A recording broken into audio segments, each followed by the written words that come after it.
to compare the model against.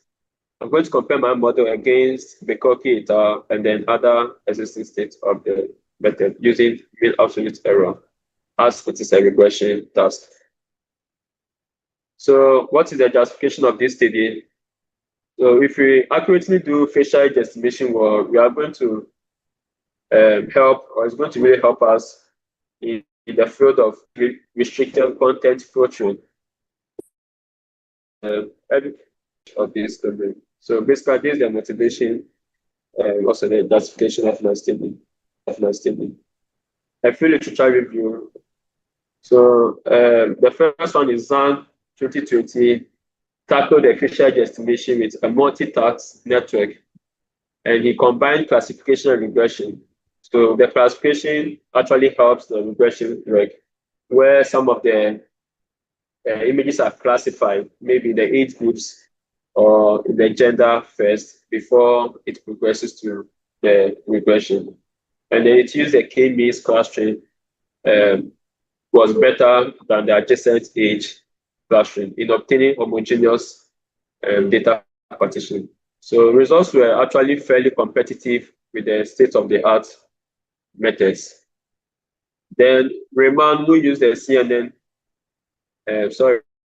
attention mechanism I've actually spoke of, also was affected with class imbalance, especially the lack of older age samples, and then limiting the overall robustness of the model or the work.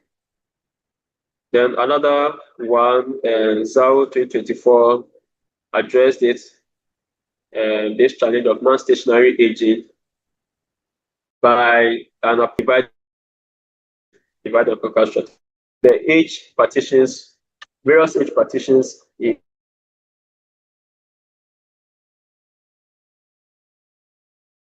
solved individually, okay, and it achieved good results on this data set.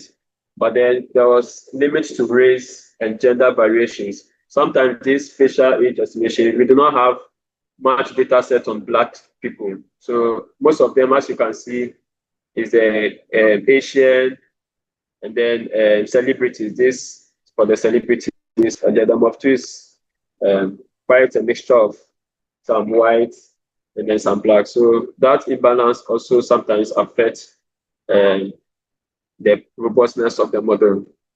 Then I've already spoke about Bekoki et al., who introduced the multi-stage deep neural network. So I would like to skip that. So what is my proposed methodologies? It's similar to what I said in my objectives. Similar. So please, the same approach as the Bekoki used, 5 stages as he also used, do the average pooling, incorporate the C-bump into it. So I have a diagram I would like to explain how the flow, the whole thing will look like. So my training data set is going to be pre-processed. So I'm going to look at resizing to 2 to 4 by 2 to 4, then normalize and then augment. I will explain this later. So when we because they are tensor task, we have to start with a 3-channel with then the spatial dimension. So after the pre-trained, so the CNN backbone I'm also using is the efficient net and then the mobile net V2. Those are the CNN backbone. So after the feature maps, I'm going to pass it through the original block attention model, as you can see in stage 1, and then have the refined feature map as FM1, and also pass through that same stage or that same feature map to stage 2 for a higher channel number to get a higher representative or a higher channel of the image. So as the stages or the network or the data set moves along the stages, we are able to get the features of the face from low-level features to high-level features, and then we concatenate them, and then we pass them through the fully connected layer to do the loss function, the back propagation, and all those stuff to get a trained model. Then the trained model will test it to also check the age and check the evaluation metrics of it. So this is my proposed model architecture that I'm going to use. And then my pre-processing and model training, I've just started training, so I'm not going to share results yet because I just started with it. But these are the initial ones I am going to start with.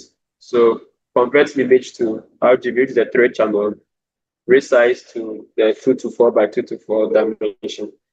Then the augment, they didn't specify which type of augmentations that were used. So I'll be looking at round augment, but then it's subject to updates. So I'll look at the various augmentations that I can use to improve the work. Then the normalized tool is going to be normalized with the ImageNet dataset. ImageNet dataset was already done that I am transferring to normalize. But I can also find the mean and the standard deviation of my data sets to use that as my work. The model training, in the work, they used loss calculation, adaptive loss calculation. So the adaptive loss calculation actually adjusts itself. It adjusts the loss function during the training based on certain factors like the model uncertainty, task difficulty, and then other factors that doesn't let the model perform well.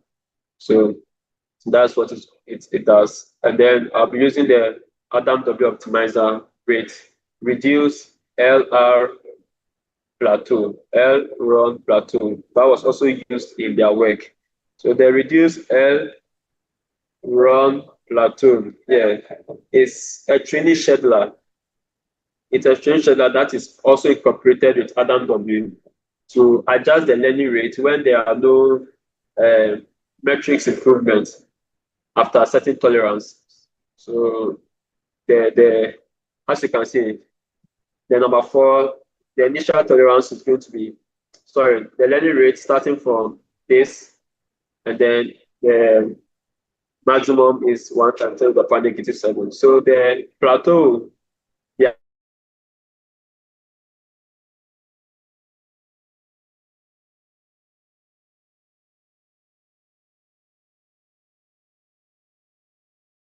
I'm going to use that. Now, the nature of my data sets, the MOF2 is 40,000 for training. Then I have 5,000 images set aside for testing. There's also another. Hello, please, can I be heard? Yes, we can hear you. Continue. Okay, thank you.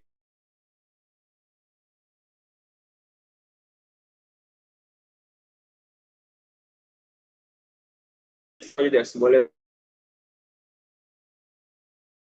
data set is just 1,000, and then there are a lot of variations in that image data set. So I'll be dividing that data set to 800 training and then 200 for validation.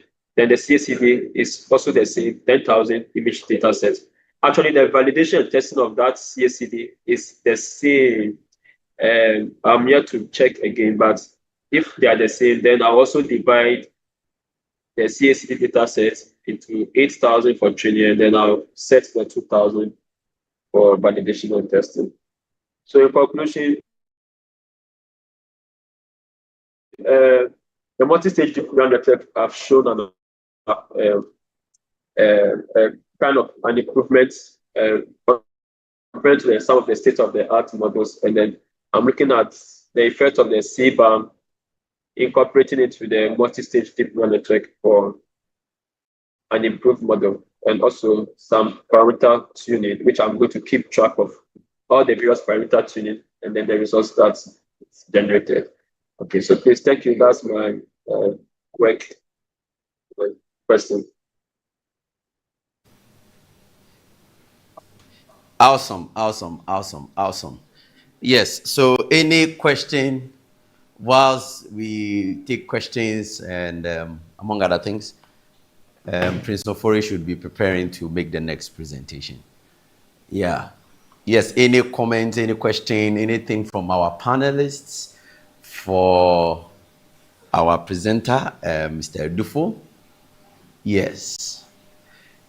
You know, this is the direction and the course he has set out to embark on.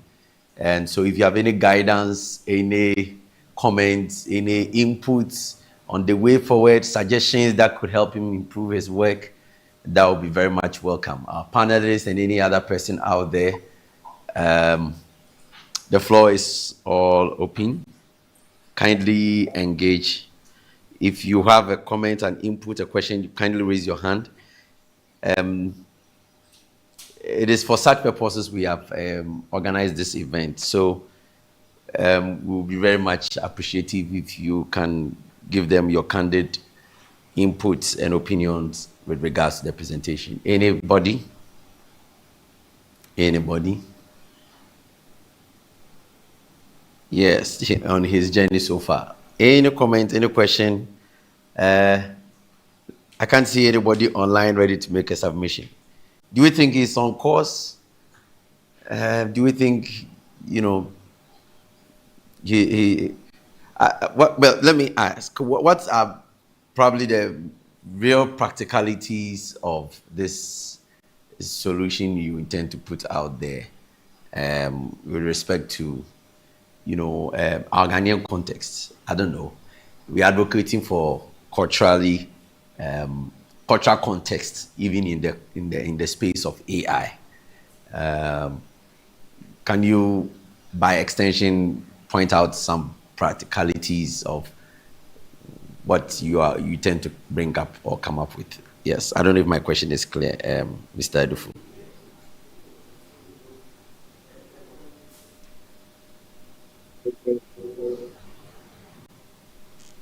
Yes, I don't really know the practicality.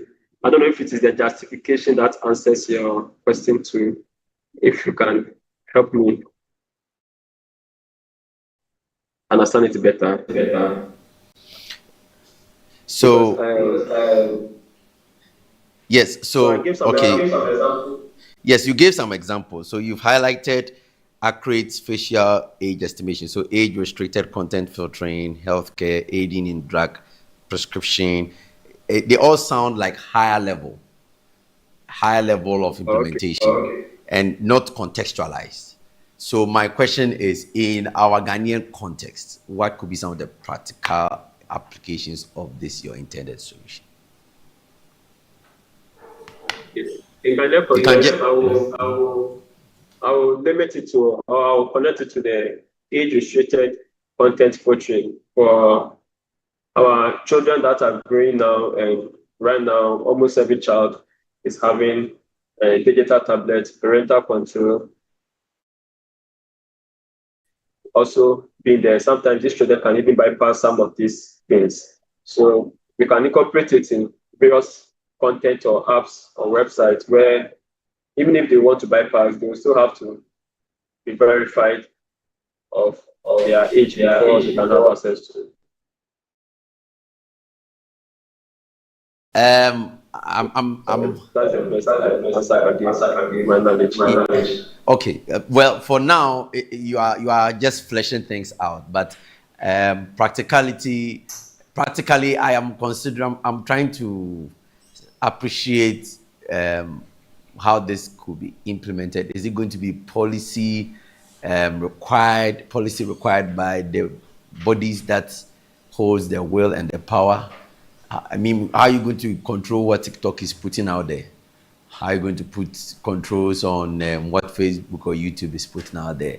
But that is a question that probably needs to be answered in the future. But for now, we'll leave you to keep up with your innovation. But we have two questions. We have two hands up. Dr. Clifford and Dr. Engman have questions. So we'll begin with Dr. Clifford. We'll take his question and then we'll move on to Dr. Engman. Hello, can you hear me, please? Please, you can speak a bit louder. Okay, can you hear me, please? Oh, yes. Okay, thank you for your presentation. And yeah, but I just want to appreciate something. title, you are enhancing a certain paper, which is multi-stage something that you showed on the slide, right? Yes, So I will be interested to know the issues or the problem with this particular thing this particular paper that you want to enhance technically, because your title is you are enhancing this multi-stage paper. So it means that you have to demonstrate to us the issue with that paper in terms of technique. So I want to appreciate. Maybe you said it and I didn't get it. So I want to appreciate what is the issue with this particular paper or this particular algorithm or architecture that you want to enhance? What is that issue in terms of it being used for facial age estimation? Because the paper was used for facial age estimation, and you are saying that you want to enhance it. So it means that you have identified a particular issue. So I just want to appreciate that. okay, Doc, thank you. So please, this paper proposed this method because of the challenges that usually what CNN models face challenging. That is the ability to uh, keep their features as they move to the various layers onto the end. Because at the end of the stage or the last layer, that is where the output is going to come from. Okay, so dividing to various stages means that we are not going to have like chunks of the features. And then the need for still enabling or enhancing the model to keep those features, because we are going to concatenate or use or contribute what each of the features from the various stages are bringing on board. That contributes to age estimation. So the ability for the model to still keep hold of its features was the gap I still saw in the paper, which I'm looking at enabling or enhancing it with the attention model that I said earlier. So that's the issue. The ability, what is that ability that the model is not being able? Because if I look at this architecture, they are using, because if it's a matter of, let's say, computational issue, if it's a matter of the architecture or this algorithm not being able to extract the necessary features, in this case, the facial, that's the age kind of thing. That is because if you have, sorry, I'm listening. Please, I didn't say it doesn't extract. They extract. But then as they are moving from the stages to the concern is coming from. So each of them will actually give us a feature map, and then we are going to keep them separately, where we are going to join all of them together for a comprehensive age estimation. So I don't know if we can continue to a question or because you So said I understand this architecture. This is hierarchical architecture, and they are trying to extract both the low-level features and the high-level features. Because so when they extract the level features and the high-level features and they concatenate, and they also use global average pooling just to reduce computational purpose. That's why they have at the end of the day, after global pooling, they have the C+1, so it becomes a vector. So it's when you concatenate a vector, it's easy in terms of computation. So I still want you to tell us the issue that you said you want to enhance, because your term is you want to enhance. So what is the exact problem that this architecture has that you want to enhance? That's the point, because you said you want to enhance this particular architecture. So it will be interesting for you to this particular architecture, what is the exact problem with it that you feel that it needs to be enhanced? Okay. Because I appreciate the architecture. appreciate the hierarchical structure, extracting both the low-level features and the high-level features.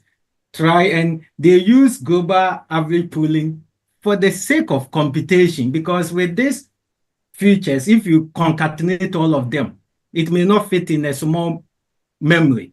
That's why they smartly use global average pooling for the features to now turn into a vector, and they concatenate these vectors. So I want to appreciate the exact issue global average pooling. architecture. Please, okay, for the global average pooling, whether it's a small weight, because it's a big weight and want to make it a small weight, or it's just a big weight, you will need it in a CNN. Because at the end of the day, no. Listen, you are MSc student. Okay, I'm trying to help you to get your work done well. The purpose of global average pooling coming into CNN, because CNN and you now want to turn it into linear layer, the computation there was like a very huge. That's where we brought in global average pooling and that. So it's mere for computational purpose. That's why I want you to really, because your work is you want to enhance this architecture. So you have to be able to come up the issue with this architecture that you want to enhance. Because let's say that you want to go, you finish your work, you get international conference to present your work.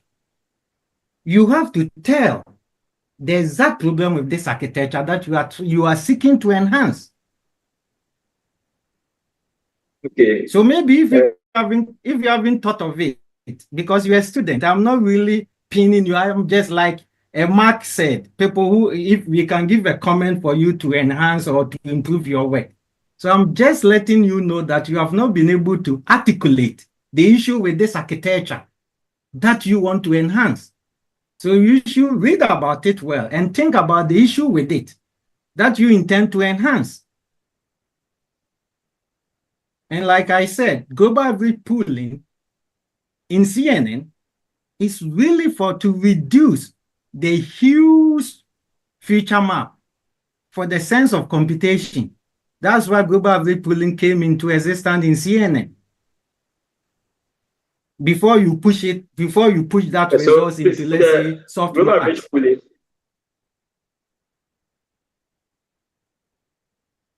Okay. Yeah, so because I was saying that with the global average pooling, it's kind of drops some of the channels or drops some of the layers that were already had or obtained after the feature map. So in order for it not to drop as much as channels, so that we still get the feature maps we had from stage one.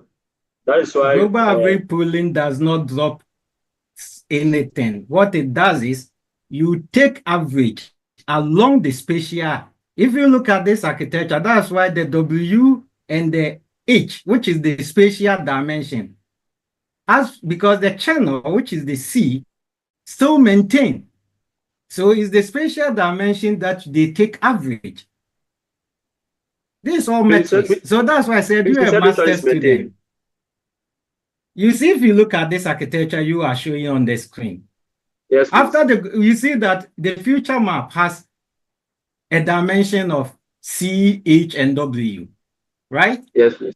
Yes, please. After global average pooling, because the average is being calculated on the spatial, which is the H and W, that's the height and width. So that is what you calculate the average. When you calculate the average of there, you maintain the C, which is the channel, which is the actual features. So now the thing it become a vector. So it's easy because you see this architecture, if they concatenate the actual features, it will be, if you don't have a good big memory, it won't fit. So the authors of this paper, they appreciate, and that's why they apply global average pooling there, just to reduce so that it can fit. So that's why I said that you are a student. So read more about it and appreciate the people and identify the issue with it that you want to enhance. Okay. Thank you. Yes. Okay, so if anything, maybe you can get Yes. my contact from Mike, and I can guide you about this architecture. Okay. Yes. Yes. Yes. Thank you so much, Dr. Clifford, on that. So, like I said, the goal here is to help you improve on your work. We need to be able to articulate exactly the existing infrastructure. What is the limitation or gap sitting right there, and what we think based on literature we can do, if it's computationally or whatever, to improve or enhance on that. Then we extend it to by experimenting and then coming up with our results. So articulating the gap is very, very essential. It's not about just speaking English. I'm going to enhance this. What exactly? And so if you're graduate students and you're listening in, if you're watching this later, those of you who are here, those of us online, let's take a cue from this. Dr. Felicia Engman also has a comment for our presenter. Please go ahead and ask your question. All right, thank you very much. And then greetings to Dr. Bruni Bediako. Well, it's been a while since we have communicated. Yeah. I think my question is exactly what Dr. Bruni has really asked. I wanted to find exactly the gap you identified in the review that you're trying to solve with this particular research. And I think because of the time, we wouldn't want to go into it again. It has been mentioned. However, I am also trying to find out, since in your work you are looking at age-related facial recognition, I want to know if you have done any reviews relating to privacy issues when you are doing this facial recognition, especially when you are dealing with age-related issues. I think you would need some privacy concerns to be addressed well. And I think that if you want to go ahead, you may want to add some reviews on that to enhance the work. Thank you.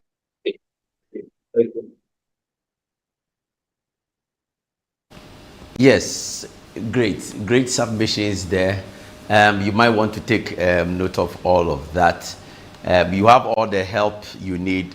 Dr. Felicia Engman is also part of the panelists, and so we appreciate her feedback.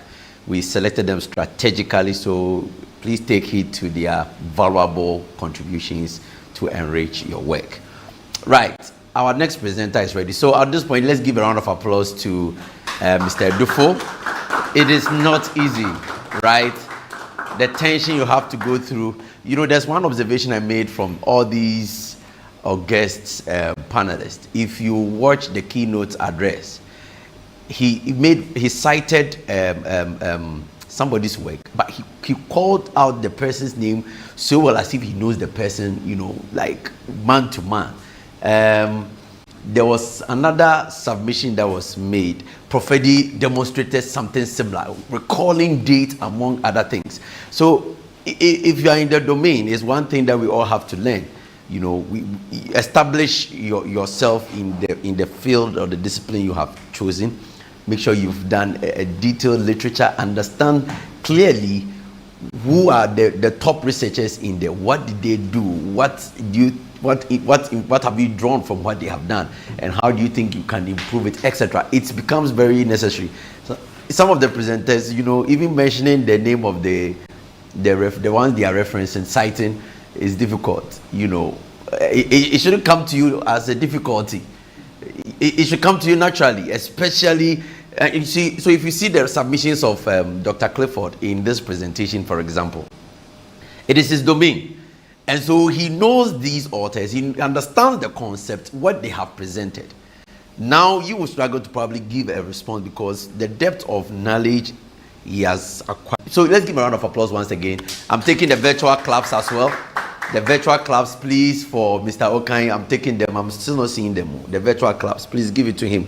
If you're on YouTube, yes, thank you very much. If you're on YouTube, too, give us a like, and it goes the same way. Right. So our next presenter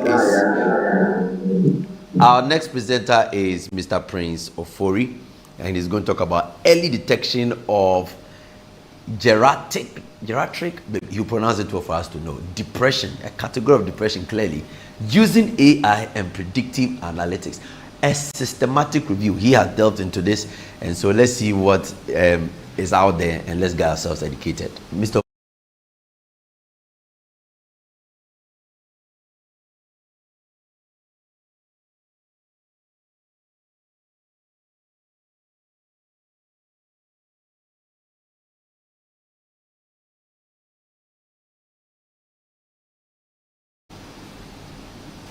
Mr. Fori, if you are talking, you are speaking on mute, or for some reason we can't hear you.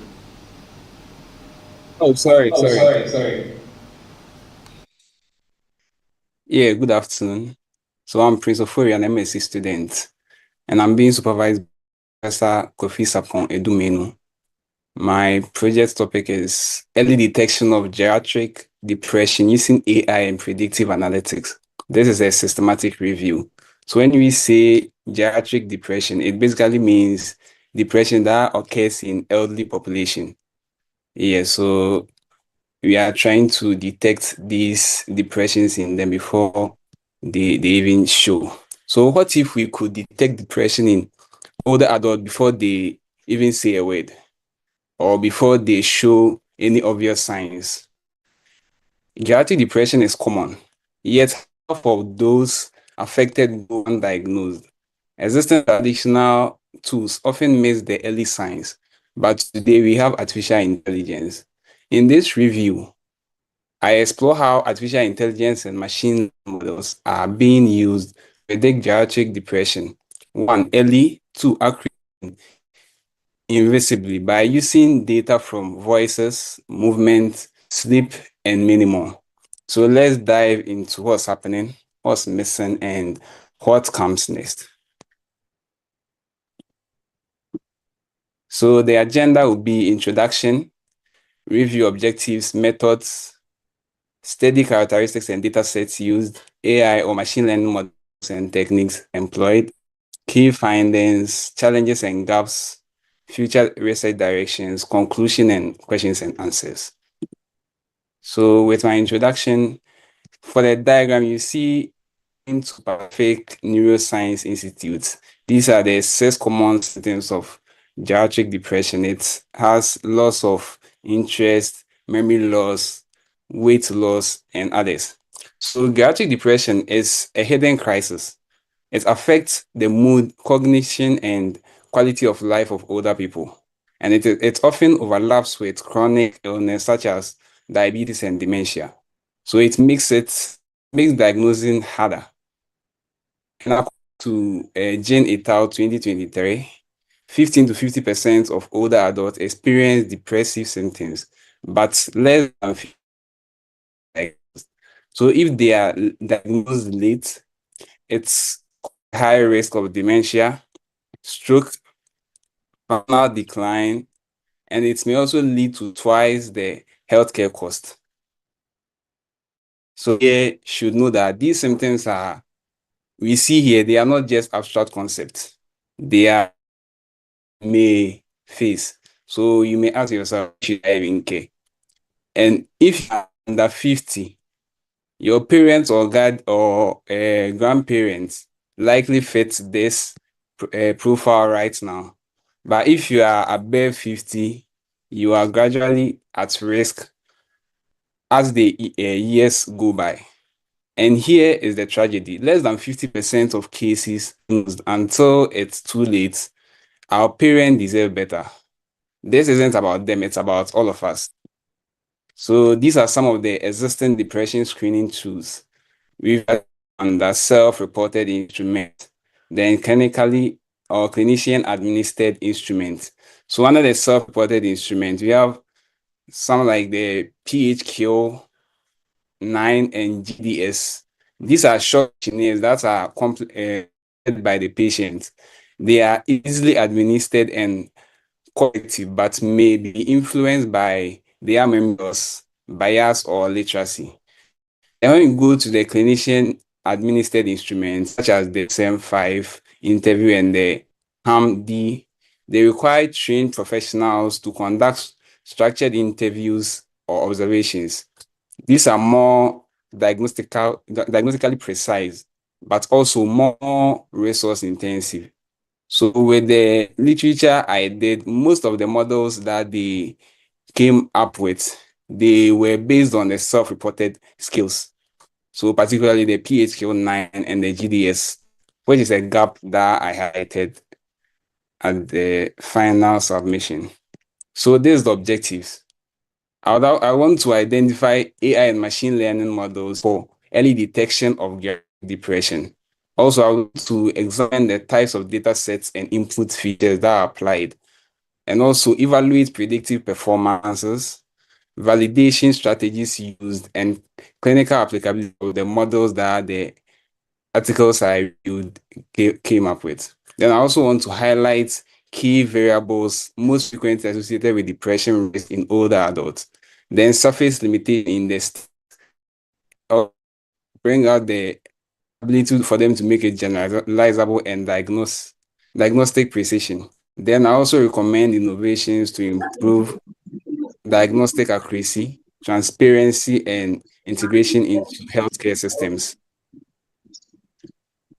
So for my systematic review, for the search strategy, it followed the PRISMA 2020 guideline for transparency and rigor. For time frame, I took the past 5 years, so 2020 to 2025. Inclusion criteria, it's focused on, research should be focused on older population or older adults. It should have applied AI, machine learning, or predictive analytics.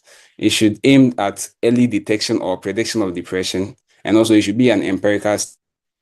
Then the exclusion criteria, if it's non-geriatric population, it won't be included. If it lacks AI or original data, it won't be included. And for the screening, I also follow the past adapted data extraction. Then for the selection, this way we came across 3,010 articles. Then after removing duplicates and screening, then applying the 20 that have been included in this review. So this is my Prisma flow diagram. We did a comprehensive literature set across the 6 data, that is PubMed, Google Scholar, Scopus, Web of Science, Science Direct, IE Explore, the manual searches. Then after removing duplicates of 2,205, we ended with 2,995 records. Then I did post-test at assessments of 90 of the articles for eligibility. Then after I applied the inclusion and exclusion criteria, I ended up with the 20. So these are from the literature review. These are the various data landscape that I used. So this table shows the wide range of data sources across the 20 studies we reviewed. So we categorized the traditional data set, then novel data sets that are in now. So for the traditional, it includes, or the research that use the traditional approach included surveys and institutional cohorts, provided structured variables like demographics, health status, and self-reported symptoms. Then for the novel data, it includes environmental sensors, smartphones, and even speech features. So these a growing trend towards continuous, passive, and real-time data collection, offering a rich insight that traditional tools might miss. So let's just imagine, instead of asking someone how they sleep, newer models now analyze actual sleep cycles and guide patterns using smart bands and Wi-Fi motion data. So for the AI models that we use, we categorize them under traditional models, ensemble machine learning models, deep learning models, then hybrid and multimodal models. So for the traditional models, some of the articles use logistic regression, naive Bayes, support vector machine. Since these are simple and interpretable, and they were used as the baseline classifiers, and its limitation is it's limited in capturing nonlinear or complex patterns. Then for the some articles use random forest and SG, and per the review, they as the top performing review that we did. And please, can you hear me? And it handles feature interactions and high dimensional data. So also you go to the deep learning models. So some articles also use convolutional neural networks, and they apply to audio and video inputs, which capture the spatial and temporary features. Then for the hybrid and multimodal models, some articles also use late fusion and multi-learning approaches, which they combine structured data and unstructured data. And of all this, the hybrid and multimodal models enable holistic depression, but still current risk or current literature. So AI in geriatric depression is evolving. So from basic classifiers, as we saw, to multimodal, personalized, and explainable systems. So these are the performance and validation across the articles that we reviewed. They had an AUC score of 0.743, approximately 0.74 to 0.957, that's 0.96 AUC score. And the best performing models were XGBoost and Random Forest. The accuracy was between 86% and 92%, but this was based on their internal validation. So all the studies used internal validation as train test plate, but only 25% of the studies externally validated their models. And other metrics that they also used were precision, real performance score, and specificity. While performance is strong in internal evaluations, external validation is also scarce, and that limits real-world readiness. We need more independent testing to move these models towards deployment.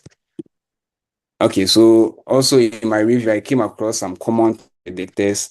I grouped them under health and functional status, psychological and cognitive indicators, then social factors, behavioral and lifestyle data, novel biometric and sensor-based features. So under each, we have the various predictors that were used. So under health and status, presence of chronic diseases, activities of daily living. Then under psychological, life satisfaction and these things. So age, gender, and all these were predictors that we came across.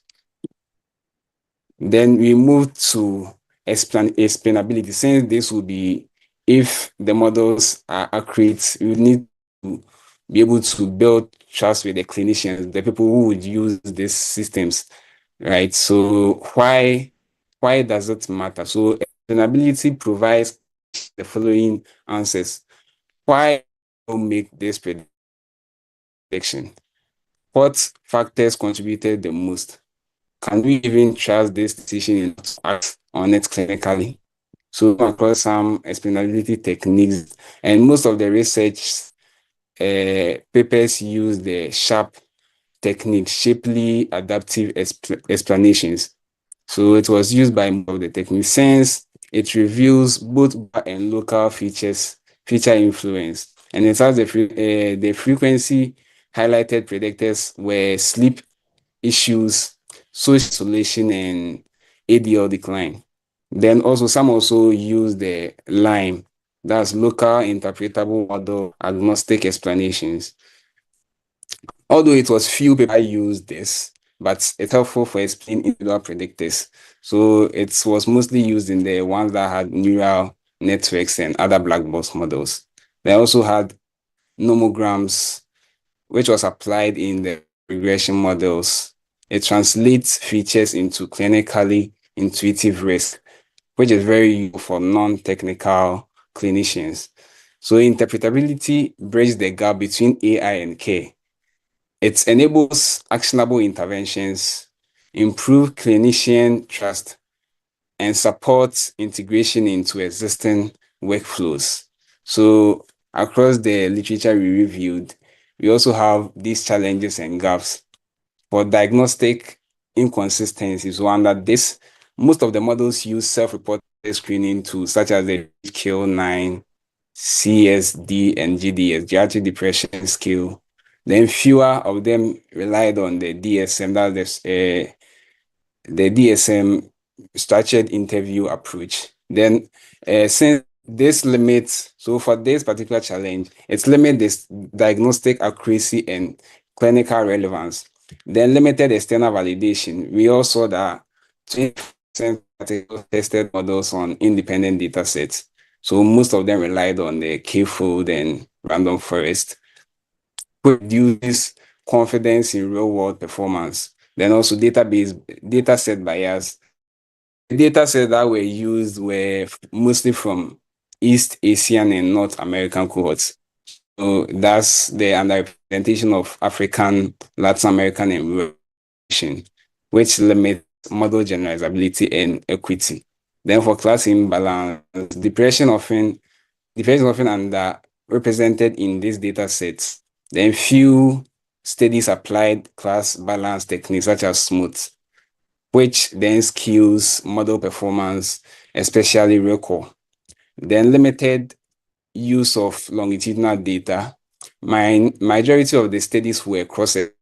Out of the 20, 15 of them were cross-sectional, and only 5 of them were longitudinal, which then limit the ability of the model, limit the ability to model depression onset and progression.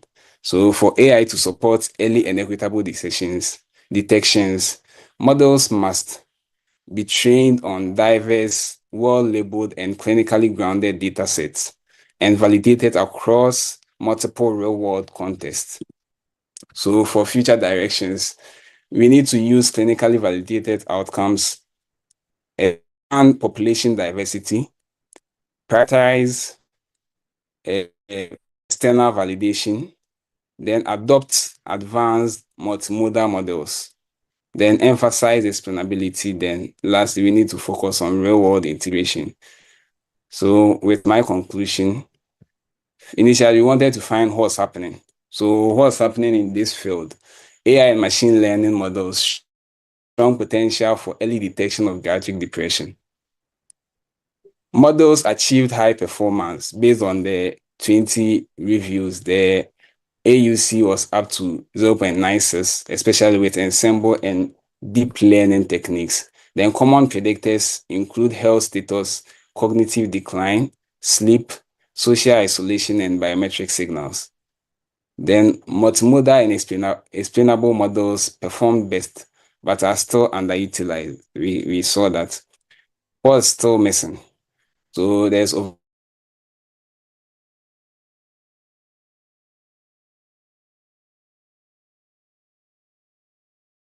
diagnosis, limited external validation and generalizability, then underrepresentation of global population and real-world data streams.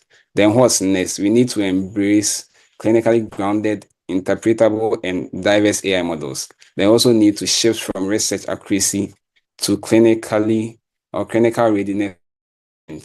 So the future of the depression detection in older adults lies in building human-centered, data-rich, and clinically trusted AI systems, not just accurate ones, as found in the current literature. So these are a few references for this presentation. Yeah, I think I'm done.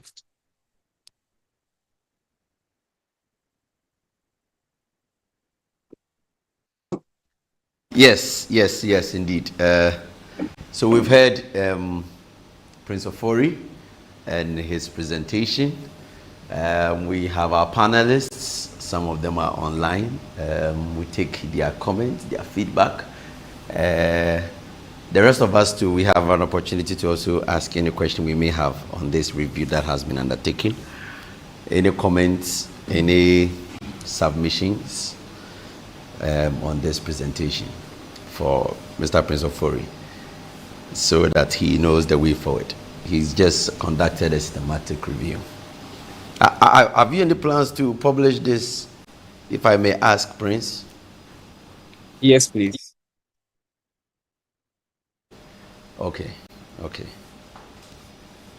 Any comments, any questions? Anybody who has an input to make on this? I was a bit curious. Let me also ask. Do we have data available? Is this a subject? And again, forgive me if I'm being a bit selfish to Africans, but that is the whole point. Is depression a subject under the microscope in Africa and Ghana specifically? Is there data available? I really don't know the future of what you intend to do, especially in this context, and your intention to probably run some analysis. Educate me a bit on this. Okay. So when we started this review, actually my project is based on this review. So I started with the literature review. Then I realized that getting the data was a problem. Most of the data are not in Ghana, like they are outside, most from China, America and stuff. So we for Ghana, we don't really prioritize mental health here. So I wouldn't say it's a topic that most people are interested in Ghana here, but it's something that we need to look into it because it can do a lot to us. So I think that's what I came about. I don't know if I can say it. So in a nutshell, you are saying that you already know there is no available data in Ghana. Yeah. So all the data sets from Ghana. Okay. Any more questions from anybody? Any more questions from anybody?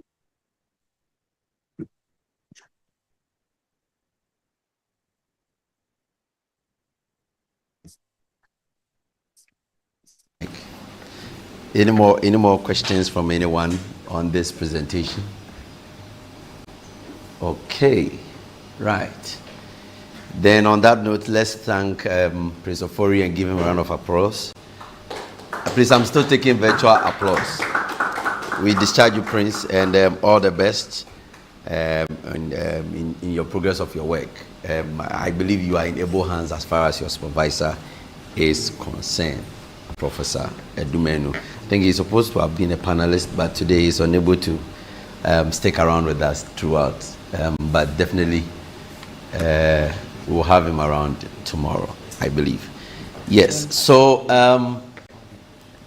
unfortunately, a couple of the presenters are unable to present. I won't say, I think we have only one decline, but two others are unable to join us. But as far as the list for today's presentation is concerned, this is where we bring it to a climax. The next steps, I'm going to leave that in the hands of Professor Solomon Mensah, who is part of the postgraduating committee. I call him the linguist of the committee and tell us the way forward. Please, let's give him a round of applause.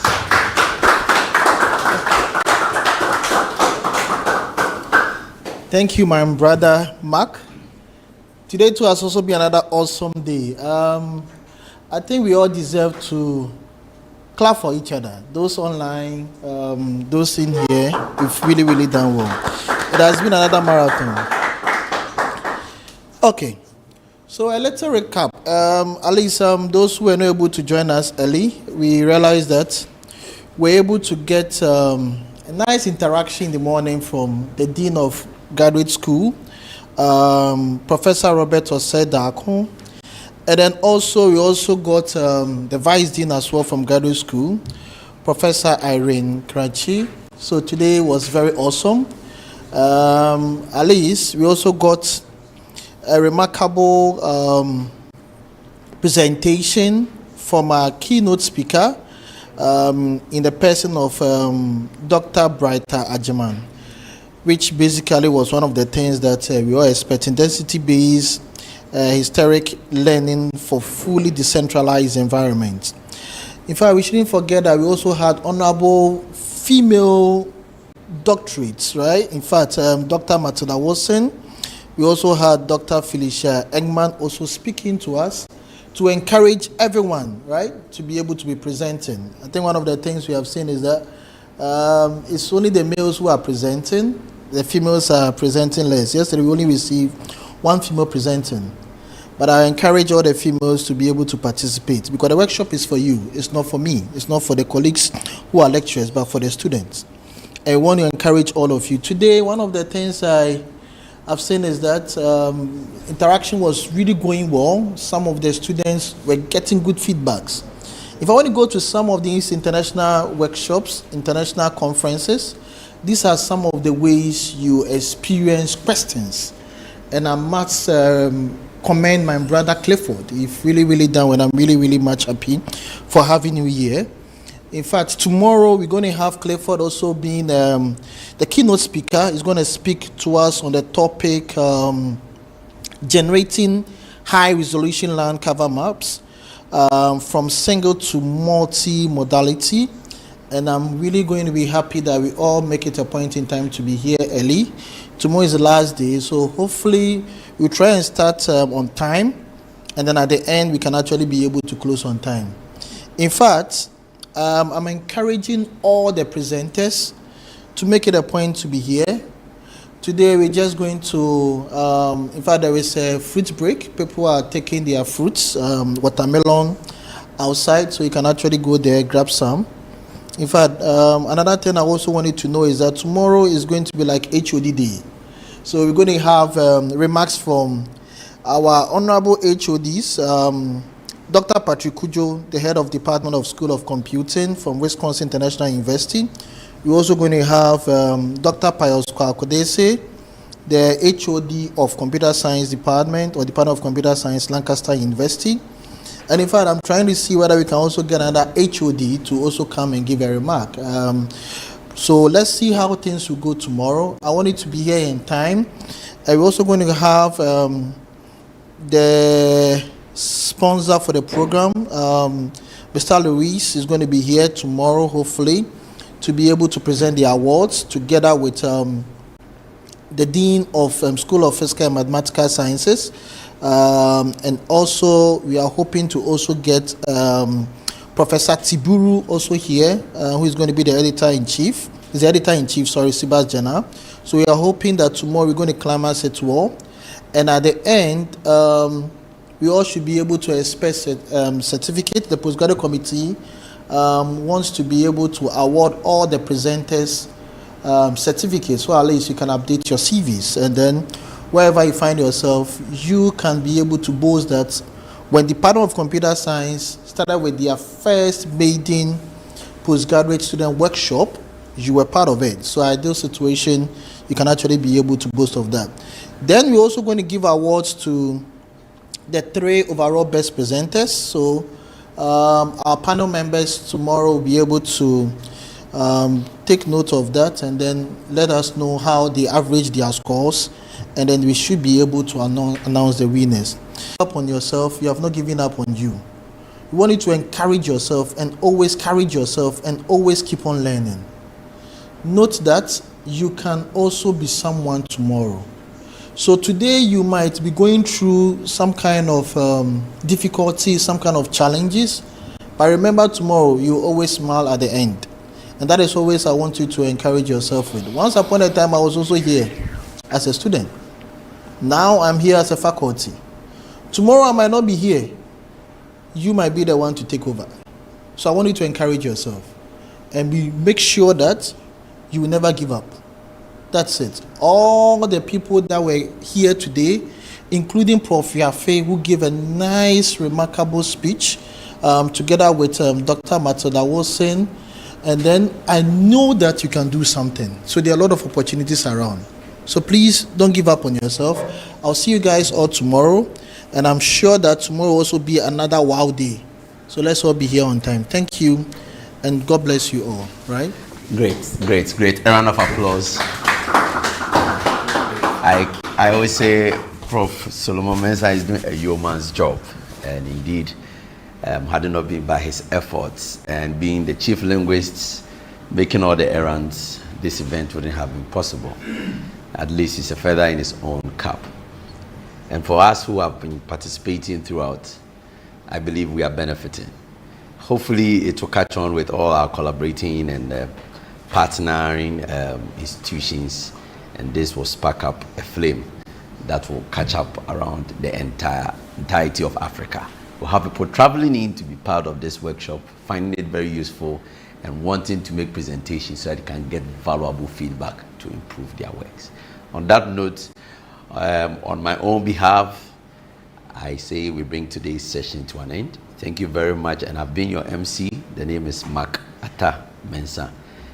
Have a good rest of your day and see you all tomorrow.